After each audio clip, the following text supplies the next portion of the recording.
What's good, everyone? It is your girl Tika Deshawn from All Things Ruthless, home of the Ruthless Addicts. However, today I want to bring you guys Sistas from Tyler Perry. You guys know, for those of you that are Tyler Perry fans, you know that there is a show out there entitled Tyler Perry Sistas. I'm sure 1,000% of you watch this show. So let's get into it. The show starts off with Danny being at a bar, and the bartender by the name of Tina has to call, of course, Andy to let her know, hey, your girl is up here at the bar. She's tripping. She's drunk. And Andy says, please take her keys from her.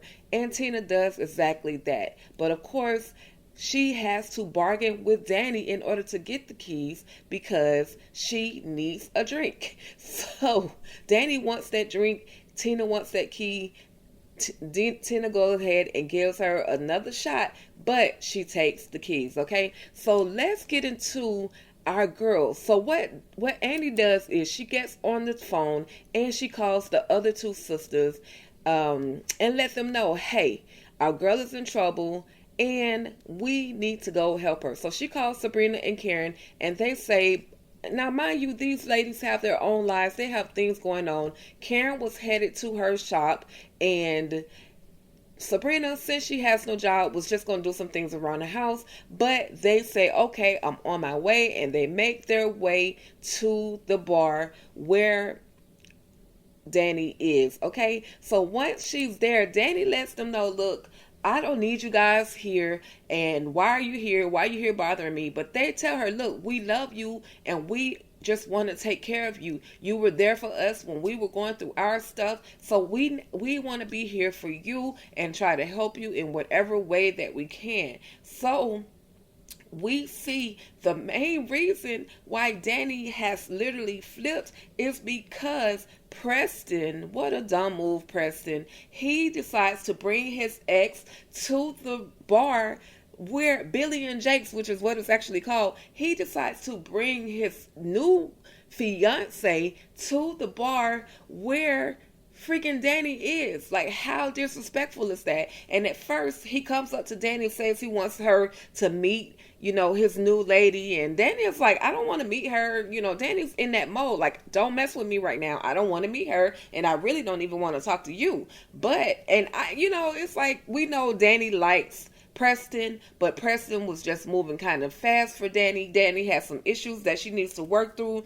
And Preston thinks he can be there for her, but I think she needs to get therapy before she can move on into any relationship, simply because there is something that has happened to her in the past that is causing Danny to act out the way that she does. So Danny drunkenly walks over to the table. Once her girls are there, she drunkenly walks over to the table where Preston is. He attempts to introduce Danny to the new bae, and she sees the ring, says that, yeah, we're engaged.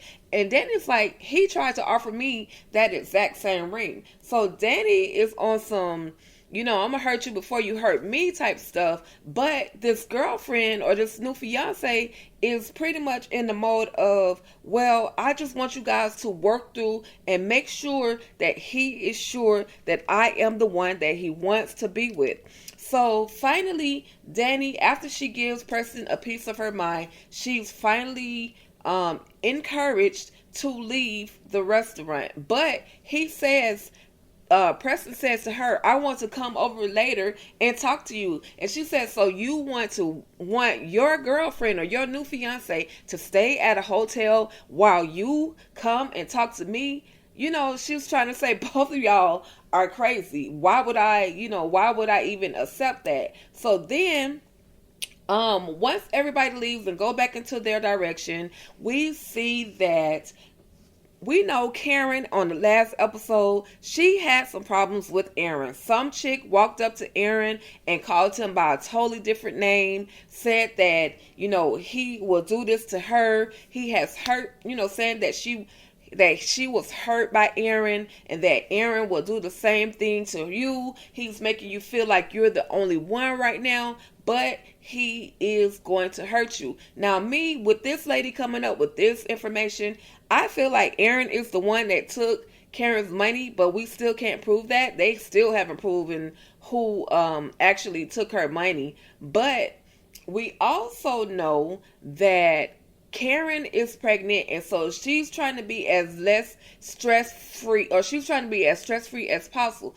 Anyway, Karen was supposed to make her way to her shop, but before she could do that, Aaron says that he wants to talk to her. Now she says, okay, you can meet and we can talk out front at my apartment. So she does that. He still gives her no clear answers. He's trying to put everything off on the lady. So Karen asks him, are you a man that gaslights women? And so Aaron is just so, he really, to me, is now he's appearing to be a guy that really does gaslight women, but he's not giving her any clear, concise proof or evidence that he's not the guy that this lady claims that she is. So anyway, Karen is fed up with the conversation, and she makes her way. She says, look, I gotta go to my salon, my shop, and check on my shop and handle my business and do what I gotta do. So she does just that. When she gets to the shop, and you guys, I'm taking out the fat and putting in the main meat, okay? So when she gets to her shop,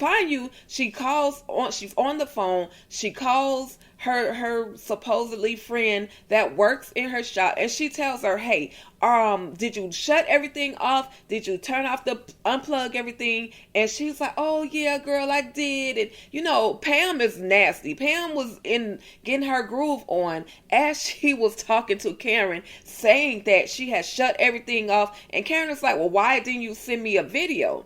Why didn't you send me a video of you shutting everything down? So Karen is going to make her way to the shop. But I'm going to give y'all that ending at the very end, because it's very, very pivotal to what's going to happen on the next episode. So then I'm giving you guys images as well. This with Sabrina is also connected to Maurice and Q, as well as y'all favorite guy that she loves to hate, doggone Aaron. Okay, not Aaron, y'all, but she is connected to Maurice and Q, and Q is the one that got Maurice and Sabrina locked up. So Q realizes, okay, this dude has stolen my car. I'm gonna make my way to where my car is, and he's being told, don't go. We don't want you to have, you don't need any problems right now. Plus, he's out on bail, on this $1 million+ bail, but he's still going to make his way because he's not with the shenanigans of Q. So he finds Q at the airport. He and Q get to talking, and he's telling him, look, I want my car back. Give me my keys. And Q is like, I'm not giving you anything. He pulls a gun out on Maurice. He and Maurice struggle with that gun, and Maurice ends up shooting Q. And Q is laid out on the ground and struggling and crying and huffing and puffing. And Maurice is told, hey, you need to call the ambulance, you need to call 911. But Maurice is like, no, let his behind die. This fool took everything from me. He messed up my life. I don't have a job because of him. So I don't care what happens to him. So they end up calling the police, the ambulance, and everybody come. And Maurice is allowed to go back home. Q is still laid out on the ground. We don't know exactly what happens to Q. We really don't care what happens to Q because Q is trifling. He had no business taking what he took from Maurice, so he got what he deserved. So then, you guys, we see Andy. Of course, Andy is still, not over her crazy ex. He gets on my nerves so bad, you guys. But he is laid up at her house with flowers all over his body waiting for her. Listen, if I were her, I would not let that faze me. He's garbage for all that he has taken her through. That's just my opinion. But she always takes him back. Will she take him back again? I'm pretty sure she will. She even admitted to the girls that it's hard for her to get him out of her system. She will get him out of her system one day, but today just was not that day. So let's get to the end of this episode. It was absolutely crazy. A severe tragedy has occurred. Our girl Karen makes her way to her salon, and when she gets there, the place is engulfed in flames. There is fire everywhere. But she runs inside because she's looking for Pam. But why would you run inside? Karen, I don't understand. Girl, you cannot control the fire. That she takes out this little itty bitty fire extinguisher, attempts to put the fire out, and she does not. She's overwhelmed with smoke. She ends up inhaling way too much smoke, and she passes out, and she's laid there on the ground, which leads us to next week's episode. We're going to see, of course, we know that Karen is going to be saved from that fire. I don't know who's going to actually save her, if the ambulance will get there in time, but it looks as if Karen has literally lost everything, and Pam literally should have her butt whooped, okay? All right, y'all. Well, that was it. That was my take on Sistas for this week. This episode just came back. Sistas just came back. I know everybody around the world are watching and checking out the ladies. This episode, I will watch the next episode. This episode was really good to me. You know, Gary is always in the mix, creating mess. He and Hayden always have something going on, but I definitely will be watching the next episode, and more than likely, I'll give you guys another short recap of Sistas, okay? All right, y'all, that's about it. Thank you all so much for tapping in, and as a Ruthless Addict says, you all stay ruthless.